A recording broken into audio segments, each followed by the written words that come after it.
Fala pessoal, tudo bem? Eu sou o professor Rodrigo Ângelos, eu sou fisioterapeuta e osteopata.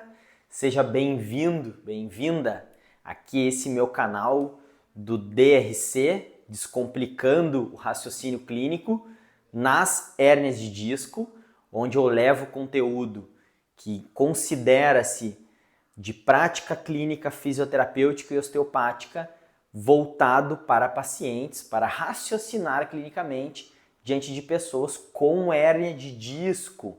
Um raciocínio clínico que é descomplicado, eficiente, que leva em consideração a prática, a experiência, as preferências do paciente, tudo bem embasado pelo que nós temos de melhor da literatura científica.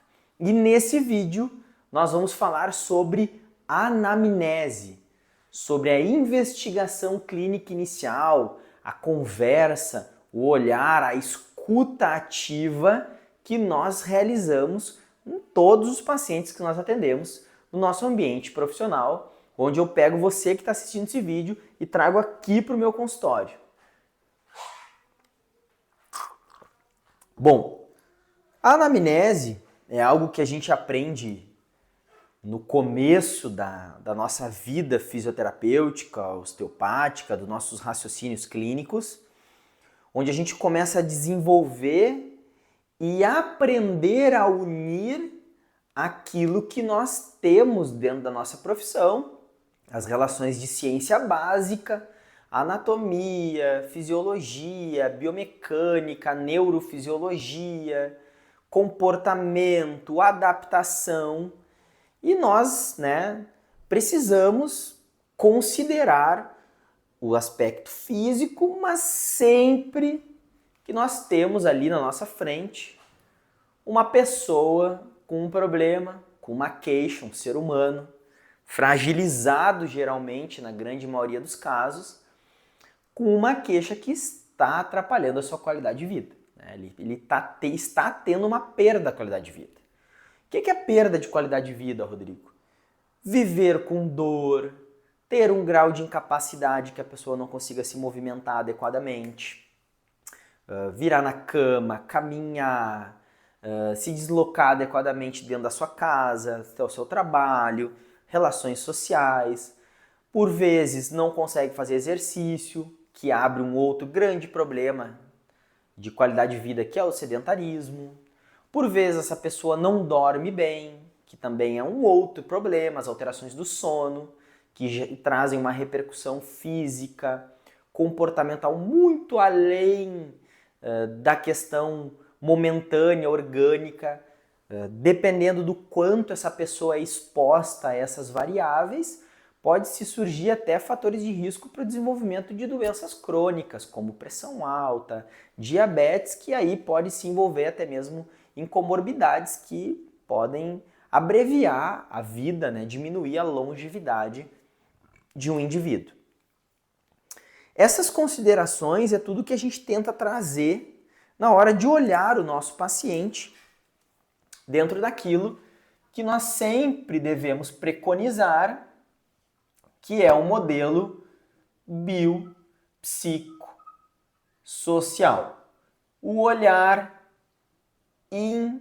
integrativo do indivíduo como um ser que permeia e vive dentro das dimensões físicas, psíquicas, mentais e comportamentais do ambiente que vive, de uma forma própria, individualizada, que é preciso respeitar as crenças, os conceitos, o comportamento, as preferências daquela pessoa, que é diferente do indivíduo A para o indivíduo B, do paciente que vem às 10 para o paciente que vem às 11, ou às vezes quando a gente trabalha num grupo, é difícil organizar isso, porque às vezes tem pessoas que têm comportamentos físicos diferentes, relações físicas diferentes, e isso gera, às vezes, condutas e abordagens clínicas que são diferentes de um indivíduo para o outro. Então nós devemos sempre considerar isso.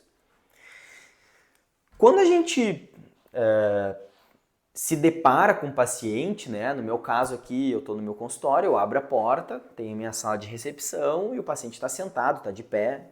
Eu já atendi pacientes deitados no chão do consultório por tamanho grau de dor e incapacidade. Então, quando a gente bate o olho no paciente, eu já começo a investigar. Essa é a grande realidade. Por vezes eu até vejo colegas brincando, o olhar clínico, né? A gente anda na rua analisando o jeito de caminhar daquela pessoa, a posição, o ombro, se manca, se não manca, como senta, como fica em pé, e fazendo analogias com queixas, né? Com hipóteses clínicas. Então a anamnese, que é a nossa conversa inicial, a relação física, a construção do contato inicial para o desenvolvimento de um diagnóstico, ela já começa no olhar do paciente. E essa condução de olhar, de conversas, de tudo, vai nos remeter, ou precisa nos remeter sempre, à construção de hipóteses. Tá? O que são hipóteses? São os motivos pelo qual aquela pessoa está na minha recepção, está entrando no meu consultório, está me procurando para um atendimento fisioterapêutico, clínico, e eu preciso construir as hipóteses para raciocinar clinicamente de forma efetiva. Então, pensem comigo. O paciente, ele entrou, vamos pensar um paciente caminhando normal, sem esboçar nenhuma incapacidade, nenhum gesto físico alterado, senta na cadeira, perfeito, levanta e senta adequadamente, e ele diz: Rodrigo, eu sinto dor irradiada para a perna, eventual. O que essa informação te traz? Qual é a hipótese que ela tem que te trazer? Eu vou pensar que formigamento é uma alteração do sistema neurológico, eventual, não é constante, ou seja, já me traz uma ideia de menor gravidade, e esse paciente está levantando, sentando, caminhando normal, ou seja, ele tem uma funcionalidade boa. Esse paciente, ele tem um grau de gravidade que eu construo dentro da minha cabeça, levando em consideração a minha experiência, a minha bagagem, meus conceitos prévios, que vai ser muito diferente do segundo caso.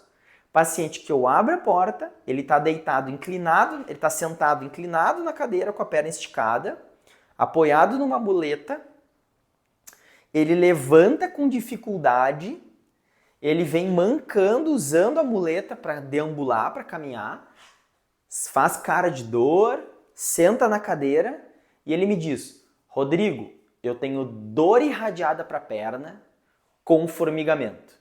Ou seja, a queixa do exemplo A e B é a mesma, mas o comportamento é igual. Minto, o comportamento é diferente. O paciente, ele tem a mesma queixa. Esse segundo paciente, ele diz: meu formigamento é constante. Diferente da hipótese A, do caso A, que era eventualmente formiga. Ou seja, a gravidade e a aparência complexa do quadro clínico são bem diferentes. Concorda comigo, né? Então, dentro dessa lógica, eu vou escutar primeiramente tudo que o paciente tem para me dizer. Então, ele senta na minha frente, eu sempre dou a dica, né? Eu acho que nós não precisamos ter uma mesa, algo que nos separe do paciente. Quanto mais aberto e livre de bloqueios a gente tiver para receber do paciente aquilo que ele tenha para nos dizer, que ele se sinta mais à vontade para nos dizer, é sempre melhor, né? Sem muitas palavras coloquiais, muitas vezes para não afastar o paciente, que por vezes não tem essa linguagem da gente, né? Um ambiente seguro, clean, tranquilo, sem muita interferência de informações, para que o paciente se sinta à vontade para falar tudo que ele sente, diante das mais variadas relações e esferas que ele constrói. Então eu sempre pergunto: seu fulano, dona fulana, enfim, o que eu posso te ajudar? O que te traz aqui hoje? E aí o paciente começa a falar. E eu estou olhando para ele e estou guardando na minha cabeça. Na primeira pausa que ele me faz, eu lanço uma pergunta e eu já começo a anotar. Apenas nessa pausa eu quebro o contato visual. Até o presente momento eu tenho contato visual e escuta ativa respeitosa, sem ficar fazendo caras e bocas, né? Eu apenas escuto o paciente, sem fazer interpretações. E começo a lançar perguntas para complementar aquilo que ele já me disse. Aquilo que ele está me dando de informações dentro do que ele crê que é importante ele me dizer. Tem pessoas que chegam mostrando o exame. Pá, Rodrigo, olha aqui, eu tenho uma hernia de disco, olha aqui que grande, tá aqui, o médico já me mostrou, já riscou. Nem fala o que sente, já sai mostrando o exame. Deixa mostrar o exame, deixa ela falar o que ela sente, deixa ela falar o que ela entende, porque é importante saber o que o paciente entende, o que ele crê que seja a geração dos sintomas dele, porque talvez você vá ter que quebrar essas objeções, quebrar esses conceitos em algum momento do seu tratamento com educação em saúde, educação em dor, que são ferramentas extremamente potentes para tratar, né? Muitas vezes até mais potentes do que a abordagem clínica. Então, escutar e aceitar como o paciente quiser te trazer. Tá? Essa é uma dica extremamente relevante. Depois que você escutar, você tem que tentar extrair informações que são extremamente importantes para que a gente raciocine diante de qualquer cenário, mas principalmente nos pacientes com hernia de disco. E agora eu vou dar uma direcionada para os pacientes com hernia de disco. Tá? Existem 3 perguntas que são essenciais que a gente faça na construção da anamnese, que eu preciso saber. Onde estão os sintomas, como começaram os sintomas e quando começaram os sintomas. Essas 3 palavras que se tornam perguntas são essenciais para que a gente extraia as informações que a gente precisa para raciocinar clinicamente num paciente de forma básica com hernia de disco. Onde estão os sintomas, né? Então vou fazer um desenho aqui dos membros inferiores, tá? Por exemplo, lá, perna, pé, perna. Como você já sabe, meu forte não é o desenho. E o paciente ele vai dizer, Rodrigo, eu tenho formigamento e dormência na região da perna. Meus sintomas estão na perna. Aí eu lanço uma pergunta. Sente alguma coisa acima do joelho, por exemplo? Imagina o joelho aqui. E a pessoa diz, não sinto nada acima do joelho. Tudo apenas abaixo do joelho. Então essa é uma informação importante. Um sintoma em área e localização topográfica de miótomo e dermátomo, que se soma a uma alteração de origem neurológica, como formigamento, por exemplo. Esse paciente ele pode relatar dormência também, né? Ele pode relatar alterações de força, que são alterações neurológicas relacionadas a compressões de raiz, na grande maioria das vezes, que vão caracterizar as radiculopatias, né? Porque eu tenho envolvimento neural associado com perda funcional neurológica.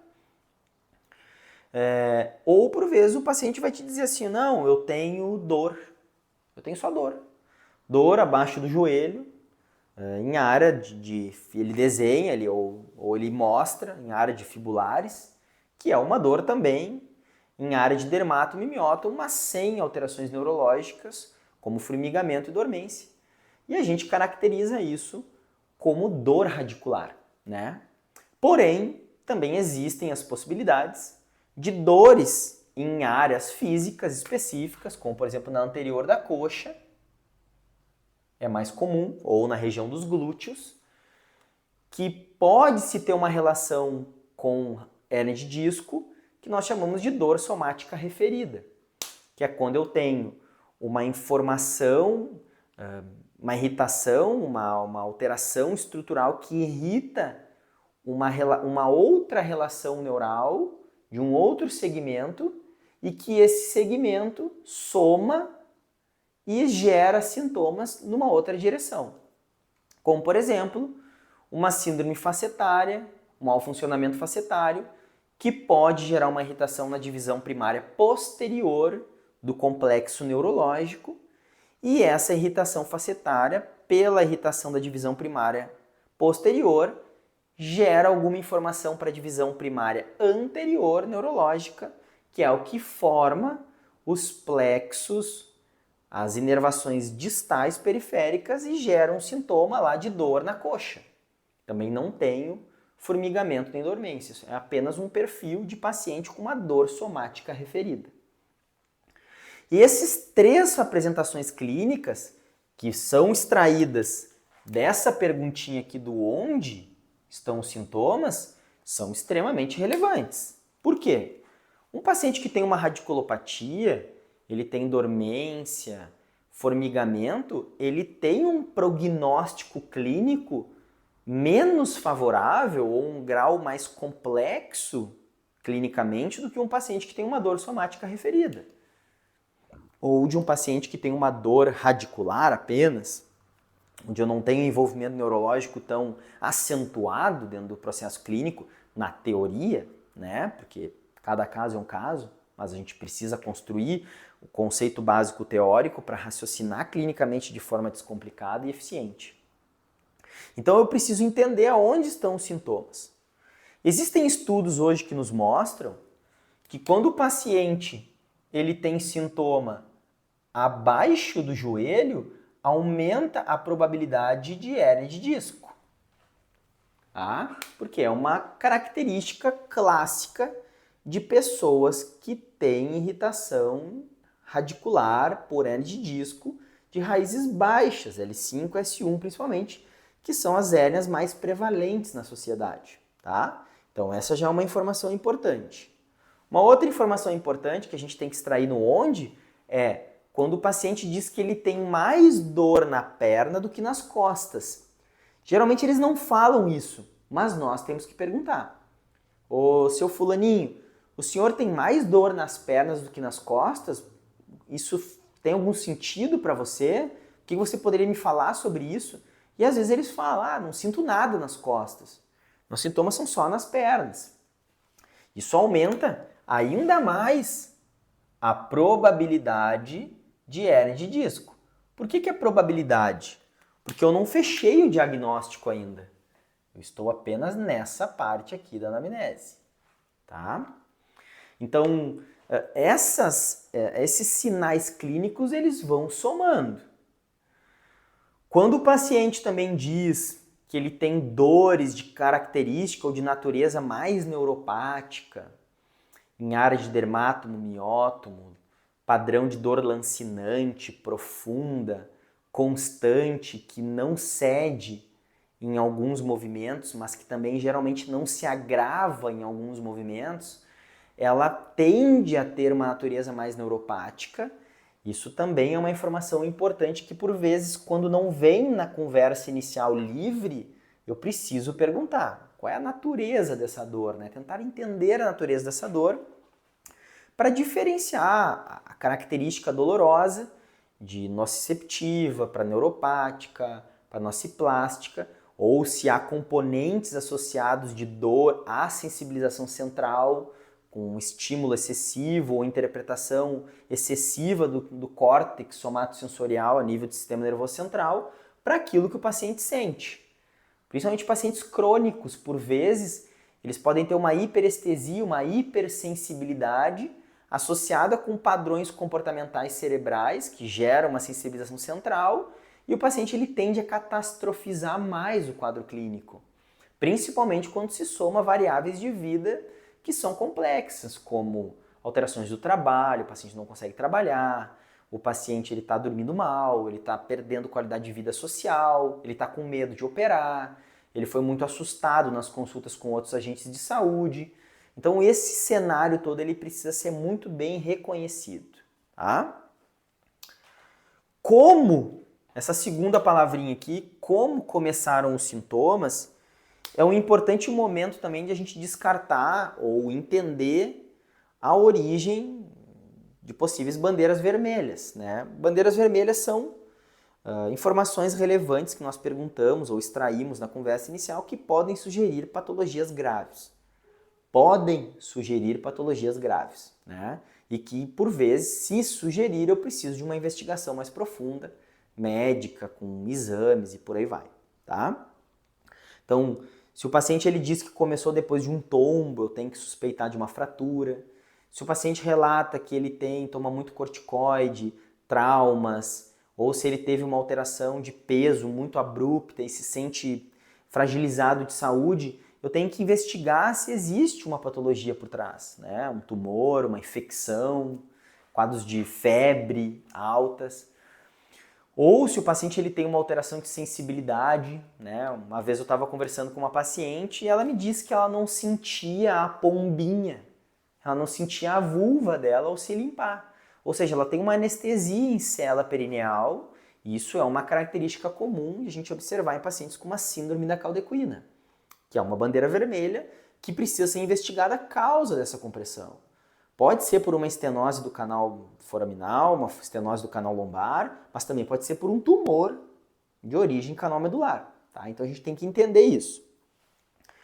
Então a gente descarta patologias, geralmente tem um início insidioso, às vezes associado a uma dor lombar, que doía só o glúteo, ou tem um movimento associado que pode ter gerado alguma alteração mecânica na unidade funcional vertebral, ou herniado naquele momento, mas eu preciso tentar entender, né, como começaram os sintomas, tá bom? E quando começaram os sintomas também é uma variável importante. Por quê? A partir daqui eu vou determinar se esse paciente ele é um paciente agudo, subagudo ou crônico. Agudo de 0 a 6 semanas, subagudo de 6 a 12 semanas e acima de 12 semanas esse paciente ele é crônico.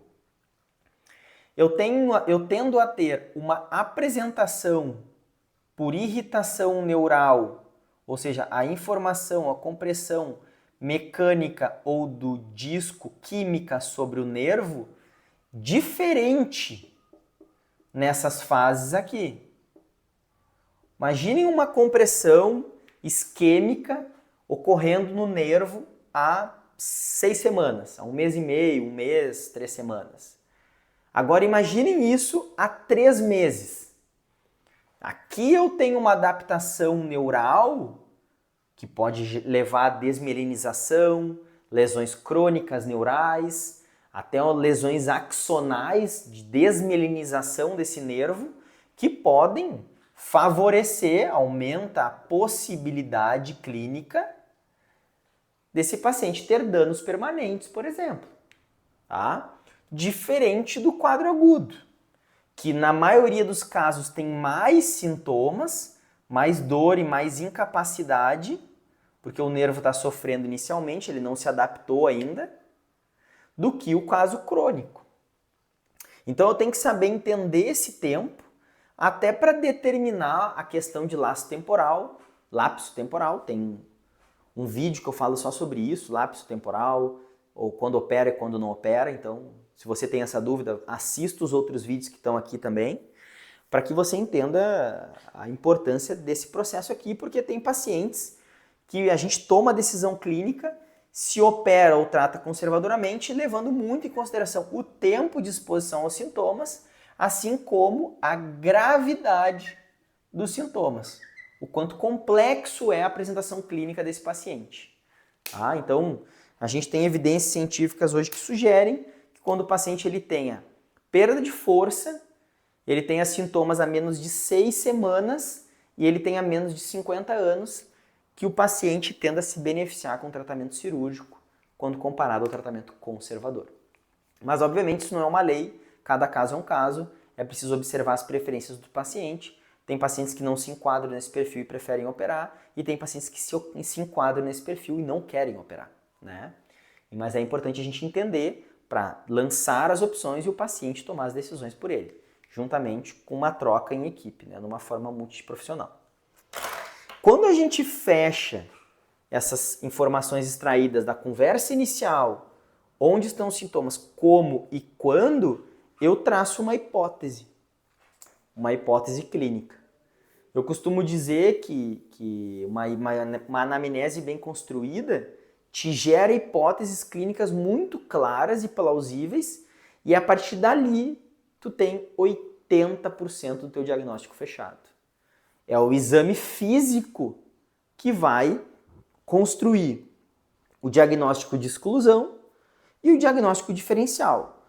Tu vai excluir algumas hipóteses e confirmar algumas hipóteses, diferenciando quais são os tecidos ou quais são as relações que trazem aquele quadro clínico para o paciente dentro do modelo biopsicossocial. Porque a gente sabe que sintomas clínicos, mesmo que haja uma hernia de disco ativa, eu levo em consideração o contexto geral do indivíduo, não só sob o olhar físico da hérnia, mas o indivíduo como um todo, quanto ao aspecto de psique e comportamento.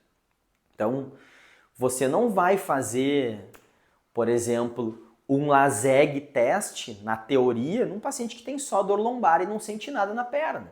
Porque eu não estou suspeitando de uma hérnia de disco ativa que possa estar gerando dor radicular ou dor irradiada ou uma dor somática. Mas se o paciente ele tiver dor irradiada para a perna, independente do que ele tenha, eu tenho que confirmar se isso tem uma irritação neural ou não. Eu lanço mão do SLAMP test, que é um teste de alta acurácia diagnóstica para excluir e confirmar alterações neurais, por hérnia de disco, por estenose do canal foraminal, por outras tantas condições. Tá? Então o exame físico ele entra com uma importância muito relevante, mas ele é secundário à anamnese e à construção clínica. Por isso que a gente precisa treinar a nossa cabeça, treinar a nossa anamnese, para extrair as melhores informações naquele momento, para aquele paciente, diante daquelas queixas, para a gente tomar as melhores medidas, usar as melhores ferramentas clínicas no exame físico para fechar o diagnóstico, tratar, e um tratamento que dá resultado, ele só é produto, ou ele é mais provável de ser colhido em diagnósticos bem feitos. Por mais que a gente saiba que muitas coisas melhoram o paciente, o tempo, o acaso, o placebo, mas a gente precisa estar sempre cercado de um diagnóstico preciso, e por isso que a anamnese ela é tão importante. Espero que você tenha gostado desse vídeo, que ele tenha somado na sua capacidade de raciocínio clínico, eficiente e descomplicado, para pacientes com mais, eu construí mais para um raciocínio voltado para as hernias de disco, mas eu acredito que você possa aplicar isso diante de várias outras condições clínicas. Se você gostou do vídeo, não deixa de comentar, te inscrever no canal, dá o like aqui, compartilha com os teus colegas fisioterapeutas, chama eles para fazer parte desse mundo do DRC, onde a gente leva informação de qualidade para descomplicar o raciocínio clínico, melhorar a prática clínica fisioterapêutica em pessoas com hernia de disco, te trazendo mais segurança para que tu melhore os teus resultados. Até o próximo.